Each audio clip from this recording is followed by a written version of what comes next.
Good morning students. प्रज्ञा विद्यालय की तरफ से ऑनलाइन क्लासेज में आपका स्वागत है। आज हम 7th क्लास का सोशल साइंस का हमारा पर्यावरण, इसमें हम फर्स्ट अध्याय करेंगे जो है पर्यावरण। उसका फर्स्ट लेक्चर कर रहे हैं स्टूडेंट्स। सबसे पहले है कि पर्यावरण होता क्या है। हमारे चारों ओर पाए जाने वाले लोग, स्थान, वस्तुएं एवं प्रकृति को पर्यावरण कहते हैं। यानी कि जो कुछ भी हमारे आसपास जो हम देखते हैं, हमारे चारों ओर जो हैं, लोग हैं, स्थान हैं, वस्तुएं हैं, प्रकृति हैं, वो सब पर्यावरण है। कि जो कुछ भी हम अपने आसपास देखते हैं वो पर्यावरण है। जैसे पर्वत है, पठार है, नदियां हैं, सड़क है, रेल मार्ग है, जलाशय है, पेड़ पौधे, जीव जंतु, ये सब पर्यावरण के ही घटक हैं। इनकी चारों ओर हमारे जो भी कुछ फैला हुआ है वो सब पर्यावरण का ही घटक है, वो सब पर्यावरण है। उसके बाद है पर्यावरण के प्रकार, कि पर्यावरण कितने प्रकार का होता है। स्टूडेंट्स, पर्यावरण 2 प्रकार का होता है।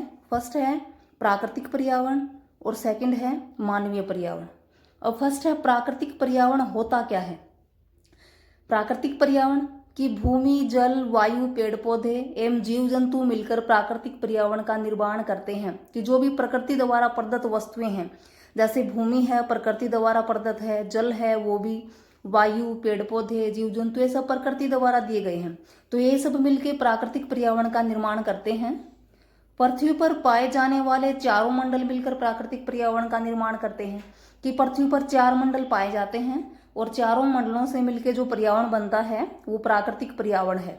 जैसे उन चारों मंडलों में जो सबसे फर्स्ट है स्थल मंडल, जिस पर हम रहते हैं, धरातल कहते हैं जिसको।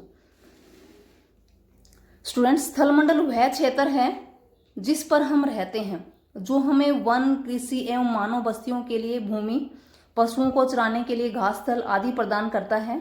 यह खनिज संपदा का भी एक स्रोत है। यानी कि स्थल मंडल वह क्षेत्र है जिसपे हम रहते हैं। यह हमें वनों के लिए, हमें कृषि करने के लिए, हमें मकान बनाने के लिए भूमि प्रदान करता है। इसके साथ साथ पशुओं को चराने के लिए हम घास स्थल यानी कि चारागाह भी बनाते हैं। इसके साथ साथ जो खनिज संपदा यानी कि खनिज भंडार है वो भी स्थल मंडल पर ही पाए जाते हैं। ये पर्यावरण का जो पहला वो घटक है। उसके बाद है दूसरा मंडल जलमंडल, कि जल के क्षेत्र को जलमंडल कहते हैं। कि जहां तक जल का विस्तार है, जल के जो भी क्षेत्र हैं, जल के विभिन्न स्रोत हैं, जैसे नदी, झील, समुद्र, महासागर आदि विभिन्न जलाशयों से मिलकर क्या बनता है, जलमंडल बनता है। कि इन सभी स्रोतों में जल है, जैसे नदी है, झील है, समुद्र है, महासागर है, ये सभी जल के स्रोत हैं जो हमारे लिए जल प्रदान करते हैं। उसके बाद है तीसरा मंडल वायुमंडल, कि पृथ्वी के चारों ओर फैली वायु की पतली परत को वायुमंडल कहते हैं। कि हमारे चारों ओर वायु की परत फैली हुई है जिसे हम वायुमंडल कहते हैं। जो वायुमंडल है वो पृथ्वी के गुरुत्वाकर्षण बल द्वारा हमसे बंधा हुआ है। कि पृथ्वी के ऊपर जो वायुमंडल का जो आवरण है वो किसके द्वारा आबद्ध है, गुरुत्वाकर्षण बल के द्वारा। यह सूर्य से आने वाली हानिकारक किरणों से भी हमारी रक्षा करता है। कि वायुमंडल सूर्य से आने वाली जो हानिकारक किरणें हैं, जिन्हें हम पैराबैंगनी किरणें कहते हैं, उनसे भी हमारी रक्षा करता है। क्योंकि वायुमंडल में ओजोन गैस जो पाई जाती है वो सूर्य से आने वाली हानिकारक पैराबैंगनी किरणों से हमारी रक्षा करती है। इसमें कई प्रकार की गैसें हैं, जैसे कि ऑक्सीजन है, नाइट्रोजन है, कार्बन डाइऑक्साइड है। इसके साथ साथ धूलकण एवं जलवाष्प है वो भी उपस्थित रहते हैं।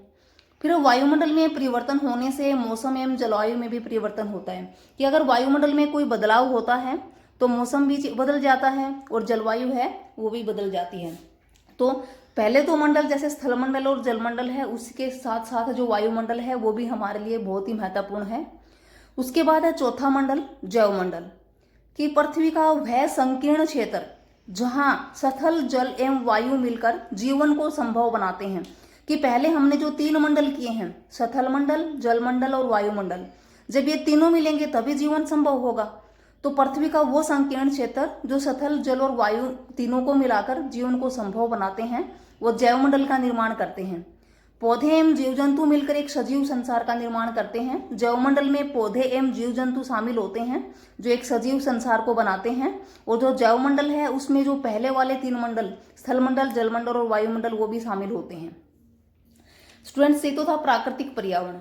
उसके बाद है मानवीय पर्यावरण, कि पर्यावरण के 2 घटक थे, जो दूसरा घटक है मानवीय पर्यावरण। मानव अपने पर्यावरण के साथ परस्पर क्रिया करता है कि हम पर्यावरण में हम रहते हैं, तो पर्यावरण के साथ अंतः क्रिया का मतलब हम पर्यावरण द्वारा दी हुई चीजों का प्रयोग भी करते हैं और उसमें अपनी आवश्यकता के अनुसार परिवर्तन भी करता है कि हम अंतः क्रिया करते हैं और अपनी जो भी हमारी जरूरतें होती हैं उनके अनुसार हम पर्यावरण को बदलते भी हैं। प्रारंभिक जैसे शुरुआत में मानव ने स्वयं को प्रकृति के अनुरूप बना लिया था कि पहले जैसे आदि मानव था उसने अपने आप को प्रकृति के अनुसार ढाल लिया था। उनका जीवन सरल था एवं आसपास की प्रकृति से ही उनकी आवश्यकताएं पूरी हो जाती थी। वो अपने खाने के लिए कंदमूल, रहने के लिए गुफाएं, पत्ते इत्यादि सारी जरूरतें उसकी किससे पर्यावरण से ही पूरी हो जाती थी।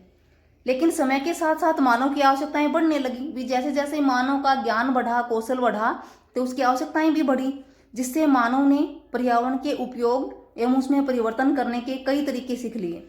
अब उसकी आवश्यकताएं बढ़ी तो मानव ने अपनी आवश्यकताओं की पूर्ति के लिए पर्यावरण में परिवर्तन करना शुरू कर दिया और उसने पर्यावरण में परिवर्तन के कई तरीके अपना लिए। जैसे उसने फसल उगाना शुरू कर दिया, पशु पालना, स्थायी जीवन जीना सीख लिया कि पहले मानव को फसलों का ज्ञान नहीं था, पशुपालन का ज्ञान नहीं था और वो गुफाओं में रहता था, जंगलों में घूमता था, उसको स्थायी जीवन का भी ज्ञान नहीं था। तो जैसे जैसे उसकी आवश्यकताएं बढ़ी तो उसने अपने जो पर्यावरण है उसमें ये परिवर्तन करने भी शुरू कर दिए। धीरे धीरे पहिए का आविष्कार हुआ और समय के साथ साथ उसने अधिक अन्न उगाना शुरू कर दिया कि शुरुआत में तो उसने सिर्फ अपनी आजीविका के लिए अन्न उगाया, उसके बाद जैसे जैसे तकनीकी उसकी बढ़ती गई उसने अधिक अन्न उगाना शुरू कर दिया। जब अधिक अन्न उगाना शुरू कर दिया, अधिक अनाज हुआ, तो क्या हुआ, वस्तु विनिमय पद्धति का विकास हुआ। वस्तु विनिमय पद्धति क्या है स्टूडेंट्स, कि वस्तुओं के बदले वस्तुओं का लेन देन होना, कि हम किसी वस्तु के बदले में दूसरी वस्तु को, जैसे कि हम अनाज के बदले में कोई पशु खरीदते हैं या पशु के बदले में कोई अनाज खरीदते हैं या कोई दूसरी वस्तु खरीदते हैं, तो उसे वस्तु विनिमय पद्धति कहेंगे। वस्तु विनिमय पद्धति का विकास होने के साथ साथ व्यापार की प्रक्रिया शुरू हो गई, क्योंकि ये भी एक व्यापार ही था, वस्तु विनिमय पद्धति। और औद्योगिक क्रांति का विकास हुआ। जैसे ही व्यापार की प्रक्रिया शुरू हुई, व्यापार करना शुरू हुआ, तो उद्योग विकसित हो गए। इस प्रकार मानव ने अपनी आवश्यकताओं की पूर्ति के लिए प्राकृतिक पर्यावरण को मानवीय पर्यावरण में बदल लिया। स्टूडेंट्स, ये पर्यावरण के दो घटक थे या दो प्रकार थे। इनके साथ साथ ही एक और है पारितंत्र, कि पारितंत्र क्या होता है, कि वह तंत्र जिसमें समस्त जीवधारी आपस में एक दूसरे के साथ और पर्यावरण के साथ मिलकर अंतः क्रिया करते हैं, यानी कि जिसमें समस्त जीवधारी जिसमें जीव जंतु मानव सब आ गई आदि सब, कि जिसमें समस्त जीवधारी आपस में, यानी कि आपस में जीवों के साथ, पेड़ पौधों के साथ, इसके साथ साथ पर्यावरण के साथ भी जब क्रिया करते हैं, उनका प्रयोग करते हैं, तो उसे हम क्या कहेंगे, पारितंत्र कहेंगे। धन्यवाद स्टूडेंट्स।